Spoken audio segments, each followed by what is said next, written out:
जियाउल, आप मुझे ये बताइए, हार्ट अटैक कैसे आता है? हार्ट अटैक कैसे आता है? हम्म।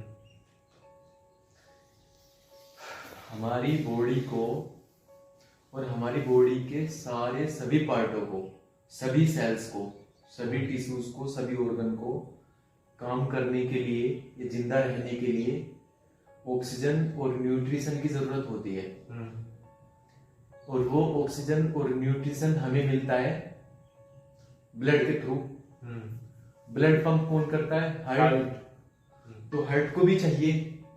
तो हार्ट की दीवारों को ब्लड सप्लाई करने के लिए 2-3 बारीक बारीक नसें होती है हार्ट के ऊपर। जैसे हार्ट ये है, तो हार्ट के ऊपर होती है से जुड़ी हुई, जो हार्ट की दीवारों को ब्लड सप्लाई करती है, करीब 1 मिनट में 50 ग्राम। तो क्या होता है, कभी कभी कोलेस्ट्रॉल बढ़ने की वजह से, लिपिड बढ़ने की वजह से, तला भुना खाने की वजह से, या मोटापे की वजह से, या स्मोकिंग की वजह से, या जेनेटिकली भी हो सकता है कि जो नसें हैं ब्लड सप्लाई करने वाली हार्ट को, उनमें क्या होता है, कोलेस्ट्रॉल जम जाता है। तो जैसे उनकी चौड़ाई तो है इतनी, तो अब क्या होता है, तो उसमें अंदर की तरफ कोलेस्ट्रॉल जम जाता है, जिससे वो थोड़ी उनकी चौड़ाई कम हो जाती है और ब्लड कम फ्लो होता है, कम बहने लगता है, हार्ट की दीवार को कम ब्लड मिलने लगता है। कम ब्लड मिलेगा तो कम ऑक्सीजन मिलेगी।